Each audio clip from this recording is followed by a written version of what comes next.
ஸ்ரீமதே ராமானுஜாய நமஹ. ஆன்மீகம், ஸ்பிரிச்சுவாலிட்டி என்றால் கண்ணாலே காணப்படுகின்ற இந்த உலகத்தை காட்டிலும் மேம்பட்டதான ஒரு பொருள் உண்டு என்கின்ற நினைவுடன் அந்த பொருளை தேடுதல். இதான ஆன்மீகம்.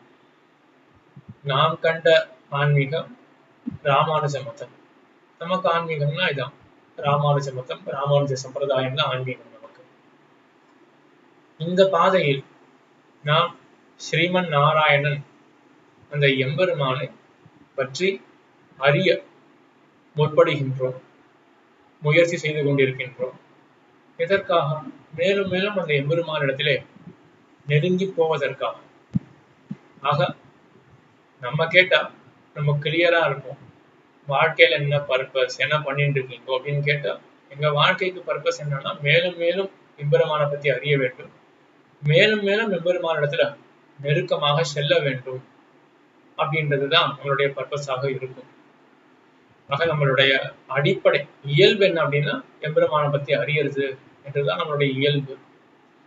இந்த இயல்போடு மட்டும் இல்லாமல் வாழ்க்கையில பல இன்ஸ்டன்சஸ் நடந்திருக்கும்.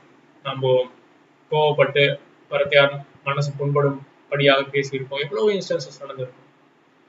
அந்த இன்ஸ்டன்சஸ் எல்லாம் நம்ம ரீவிசிட் பண்ணோமே என்றால், மறுபடியும் மனசுல ஆராய்ந்து பார்த்தோமே என்றால் என்ன தோணும் என்றால், அப்பொழுது ஒரு கால் நான் எம்பெருமானுடைய நினைவோட சாந்தியோட கூடி இருந்தேனே என்றால் இவ்வளவு நான் கோவப்பட்டிருக்கே மாட்டேன், மற்றவர்கள் இவ்வளவு புண்படுத்தியிருக்க மாட்டேன், என்ன ஒரு பின்விளைவுகளும் இல்லாதபடிக்கு நான் நடந்து கொண்டிருந்திருப்பேனே அப்படின்ற நினைவும் பலகா நமக்கு உதித்திருக்கலாம். ஆக நம்மளுடைய வாழ்க்கைக்கு பர்பஸ் என்ன அப்படின்னா எம்பெருமானை பத்தி மேலும் மேலும் அறியறதுதான். அந்த அறிவில்லாத போனா இந்த உலக வாழ்க்கையே ரசிக்காது அப்படின்றது நம்மளுடைய அனுபவம், நம்மளுடைய எக்ஸ்பீரியன்ஸும் அப்படிதான் இருக்கு.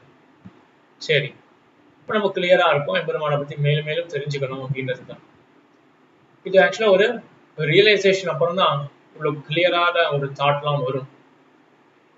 அப்பா அம்மா வைணவர்களாக இருக்கார்கள், பிள்ளைகளும் வைணவர்கள் அப்படின்னு வரக்கூடியது இந்த சம்பிரதாயம் கிடையாது. ஏன்னா சம்பிரதாயத்துல மிகுந்த ஈடுபாடு கொண்ட பெற்றோர்கள் இருக்கலாம், ஆனா பிள்ளைகளுக்கு ருச்சியே இல்லாம இருக்கலாம். இல்லைன்னா ஒரு கால் ஒரு குடும்பத்துல வைஷ்ணவ சம்பந்தமே இருந்திருக்காது, திடீர்னு ஒருத்தருக்கு அந்த வைஷ்ணவ ருச்சி ஏற்பட்டிருக்கலாம். ஆகையினால கடைசியில பார்த்தோம்னா அந்தந்த ஆத்மாவுக்கு ஒரு ரியலைசேஷன் வருது. ஆக யார் இந்த சம்பிரதாயத்துல இருந்தாலும் அவரிடத்துல ஒன்னும் காமனாலிட்டி இருக்கு.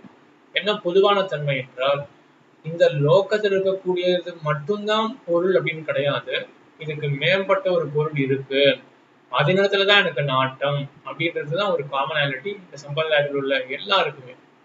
அந்த எம்பெருமான் தான், அந்த ஸ்ரீமன் நாராயணன் இடத்துல நாட்டம் அப்படின்றத ஒண்ணு ஸ்பெசிபிக்கா சொல்லணும்னா அதான் இந்த காமனாலிட்டி. ஆக இந்த ரியலைசேஷன் நமக்கு ஏற்கனவே இருக்கு. மேற்கொண்டு இந்த எம்பெருமானை பத்தி தெரிஞ்சுக்கணும். எப்படி தெரிஞ்சுக்கிறது? இது வரைக்கும் கொஞ்சம் தெரிஞ்சுட்டு இருக்கோம்ல எம்பெருமானை பத்தி, அது எப்படி தெரிஞ்சுட்டோம்? ஆச்சாரியர்கள் வாயிலாக தான் தெரிஞ்சுட்டோம். அந்த ஆச்சாரியர்கள், பூர்வாச்சாரியர்கள், அன்னைக்கு இருந்த ஆச்சாரியர்கள்லாம் கிரந்தத்தில் எழுதி வச்சார்கள். இன்னைக்கு இருக்கக்கூடிய ஆச்சாரியர்கள் அந்த கிரந்தத்தை படிச்சு அர்த்தத்தை சொல்லவே நாம் தெரிஞ்சுட்டோம் எம்பெருமான் எப்படிப்பட்டவன், நாம் காணக்கூடிய இந்த உலகத்தை காட்டிலும் மிகவும் மேம்பட்டவன், அவனிடத்துலதான் நான் போய் சேரணும் அப்படின்ற ஆசையெல்லாம் நமக்கு தூண்டப்பட்டு உள்ளெல்லாம் நடந்திருக்கு.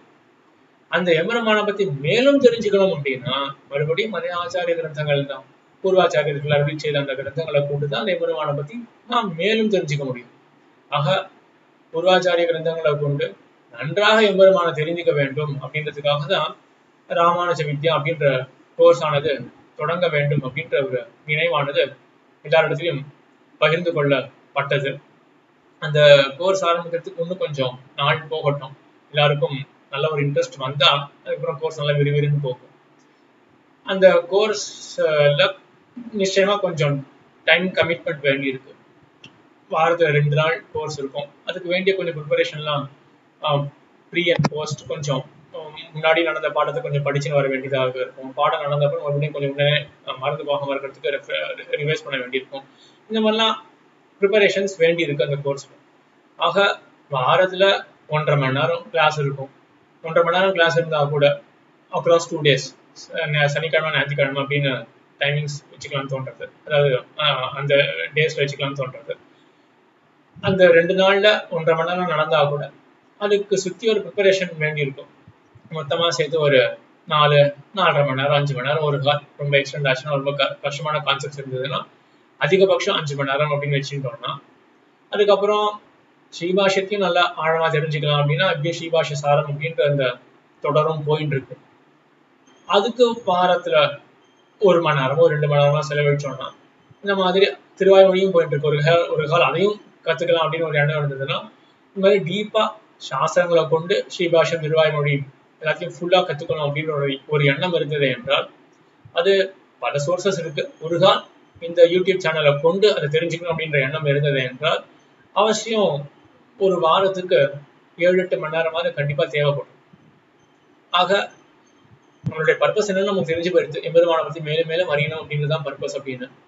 ஆனா ரொம்ப இவ்வளவு டீப்பா போகணும் அப்படின்னா வாரத்துல 7-8 மணி நேரம் தேவைப்படுறது. சரி, என்னால அவ்வளவு டைம் ஸ்பெண்ட் பண்ண முடியாதே அப்படின்னு சில பேருக்கு தோணித்து என்றால், ஆர்வம் இருக்கு ஆனா எனக்கு சமயம் இல்லையே அப்படின்ற எண்ணம் சில பேருக்கு தோன்றும் என்றால், அவர்களுக்காக ஒரு தொடரை ஆரம்பிக்கலாம் அப்படின்னு தோன்றது. மதிநலம் அப்படின்ற ஒரு தொடரானது தொடங்கப்பட வேண்டியது அப்படின்னு தோன்றது எனக்கு. மதிநலம்னா மதினா ஞானம், நலம்னா பக்தி. ஏன்னா நம்மளுடைய வாழ்வே எதுக்காக அப்படின்னு பார்த்தோம், எம்பெருமானம் மேலும் மேலும் அறிந்து அந்த திருவடிகளின் நெருக்கமாக இருக்கிறது தானே. ஆக அன்பு கலந்த ஞானம், எம்பெருமான் திருவடிகள் அன்பு கலந்த ஞானம் நமக்கு வேண்டியது. அதனால அந்த பேரை கொண்டே ஆழ்வார்க்கு கிட்டினது, அவருக்கு கிட்டினது மயர்வரை மதிநலம், அவர் நமக்கு கொடுக்க போறது மதிநலம். அதெல்லாம் கொடுத்துட்டு இருக்காரு ஆழ்வார் பல ஆச்சாரியர்களுடைய கிரந்தங்கள் வாயிலாக. ஆக அந்த பெயரை கொண்டே இந்த தொடருடைய தலைப்பானது அமைய வேண்டும் அப்படின்றதுனால மதிநலம் அப்படின்ற ஒரு தொடரானது தொடங்கப்பட இருக்கின்றது. இந்த தொடர்ல சின்ன சின்ன செக்மெண்ட்ஸ் தான், ஆவரேஜா ஒரு 5-6 நிமிஷம் இவ்வளவுதான் இருக்கும் ஒரு செக்மெண்ட்லயும். ஆனா சம்பிரதாயத்தினுடைய ஆழ்ந்த அர்த்தங்கள், ரொம்ப சுவையான அர்த்தங்கள். ஆழ்ந்த அர்த்தங்கள் அப்படின்றதுனால ரொம்ப கஷ்டமா இருக்கும் அப்படின்லாம் கிடையாது. அங்கங்க ஆச்சாரிய சரித்திரங்கள்ல இருந்து, ஆனா வெறும் சரித்திரம் மட்டும் கிடையாது, அதுல இருக்கக்கூடிய ஒரு ஆழ்ந்த கருத்து, ஆழ்ந்த பொருள், சம்பிரதாயத்தில் இருக்கக்கூடிய ரகசியமான பொருள்கள் எல்லாமே சுவையான சரித்திரங்கள், சுவையான அர்த்தங்களை முன்னிட்டு கொண்டு சின்ன சின்ன செக்மெண்ட்ஸ்ல பகிர்ந்து கொள்ளலாம் அப்படின்னு எனக்கு ஒரு எண்ணம் விளைந்திருக்கு. ஆகினால அதுக்காக தான் இந்த மதிநலம் அப்படின்ற தொடரானது தொடங்கப்பட இருக்கின்றது. இது வரைக்கும் நம்ம என்ன பார்த்தோம்னா, ஏற்கனவே நமக்கு ரியலைசேஷன் வந்தாச்சு, எம்பெருமானை பத்தி அறியறதுதான் வாழ்க்கைக்கு பர்பஸே. என்ன கொஞ்சம் நம்ம ஆஃபீஸ் அது இதெல்லாம் நம்ம இடத்துல சிரமப்பட்டு இருக்கோம், ஃபுல்லா டைம் ஸ்பெண்ட் பண்ண முடியல. ஆனா ஆர்வம் இருக்கு, எம்பெருமானை பத்தி மேலும் மேலும் அறியணும் அப்படின்ற ஆர்வம் இருக்கு. சமயம் இல்லை அப்படின்றது மட்டும்தான் சில பேருக்கு கஷ்டம் அப்படின்றத பார்த்தோம். ஆனால் இன்னும் பல பேர் இருக்கலாம், அவர்களுக்கு எம்பெருமானை பத்தி அறியறதுக்காக தான் வாழ்க்கையே இருக்கு. நான் அப்படின்ற ஜீவாத்மா, ஆத்மாவே பரமாத்மாவை பத்தி அறியறதுக்காக தான் இருக்கு அப்படின்ற அந்த அடிப்படை ரியலைசேஷன் இருக்கு இல்லையா, அது இல்லாமல் தானே இந்த உலகம் முழுவதாகவுமே இருக்கு. இந்த அடிப்படை ரொம்ப சின்ன ரியலைசேஷன் தான் இது. நான் யார் அப்படின்ற ரியலைசேஷன் ஒரு பெரிய ரியலைசேஷனா? ஆனா இந்த ரியலைசேஷன் இல்லாமல் தானே உலகமே இயங்கி கொண்டிருக்கின்றது. அந்த ரியலைசேஷன், அடிப்படை ரியலைசேஷனை இல்லாதவர்களுக்கும் எப்படியாவது பகவானை பற்றின அறிவானது போய் சேர வேண்டும் அப்படின்ற எண்ணத்துடன் இந்த மதிநலம் அப்படின்ற இந்த தொடர்லயே சிலதெல்லாம் அந்த ரியலைசேஷனை தூண்டுவதற்கு உண்டான சில செக்மெண்ட்ஸாகவும் அமைக்கலாம் அப்படின்னு தோன்றது. ஏன்னா எம்பெருமானாருடைய ஆசையே என்ன? எம்பெருமானார் எப்படிப்பட்டவர்? அவர் மீன்மதி கடல் அப்படின்னு மிகச்சிறந்த ஞானத்தை கொண்டவர். எம்பெருமானார்ன்றவர் வந்து சூப்பர் இன்டெலிஜென்ட். ஆனா அது அவருக்கு முக்கியம் கிடையாது. எம்பெருமானார் காரே கருணை ராமானுசன் அப்படின்னு கருணை கடலாக திகழ்ந்தவர். அவ்வளவு சூப்பர் இன்டெலிஜென்டா இருக்கிறவர், அவருடைய திருவுள்ளம் எப்படிப்பட்டதாக இருந்ததுன்னா, எல்லாருக்கும் போய் பகவான் சேர வேண்டும், எல்லாரும் பகவானை பத்தி அறிய வேண்டும். ஏன்னா பகவானை பத்தின அறிவு இல்லைன்னா ஒரு ஆத்மா இருந்தும் இல்லாததுக்கு தான் சமம்.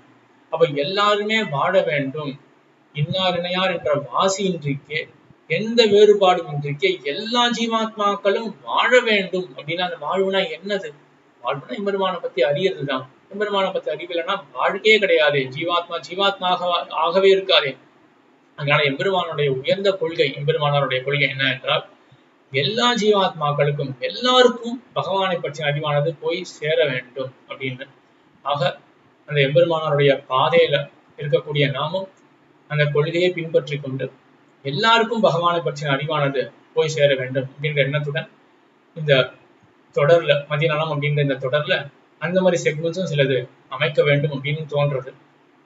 புதுசா வரவர்களுக்கு பகவானை பற்றின ரியலைசேஷன் இல்லாதவர்களுக்கும் அந்த ரியலைசேஷன் எப்படியாவது போய் சேர வேண்டும், வர வேண்டும். இந்த ரியலைசேஷன் வந்தவர்களுக்கு ஆர்வம் தூண்ட மேலும் மேலும் எம்பெருமானை பற்றி அவர்கள் அறிய வேண்டும், எம்பெருமான் திருவடிகளை அடைந்து உய்ய வேண்டும் அப்படின்ற எண்ணத்துடன் அந்த செக்மெண்ட்ஸும் அமையும் அப்படின்னு சொல்லி, ஆக எம்பெருமானாருடைய திருவருள் கொண்டு எம்பெருமானார் திருவடிகளே தஞ்சம் என்று எம்பெருமானாருடைய திருவடிகளிலே ஒரு பிரார்த்தனை செய்து கொண்டு இந்த மதிநலம் அப்படின்ற தொடரானது நன்றாக எல்லாருக்கும் போய் ஒரு பணியை செய்ய வேண்டும் அப்படின்ற எண்ணத்துடன் அவர் திருவடிகளில் செய்யக்கூடிய ஒரு ஆர்த்தனையை இந்த தொடருக்கு ஒரு தொடக்கமாக அமையட்டும் என்று விண்ணப்பித்துக் கொண்டு மேலும் உடைய நம் விஷயங்களை நாம் பார்க்கலாம். ஆழ்வார் திருவடிகளே சரணம், எம்பெருமானார் திருவடிகளே சரணம், ஜீயர் திருவடிகளே சரணம்.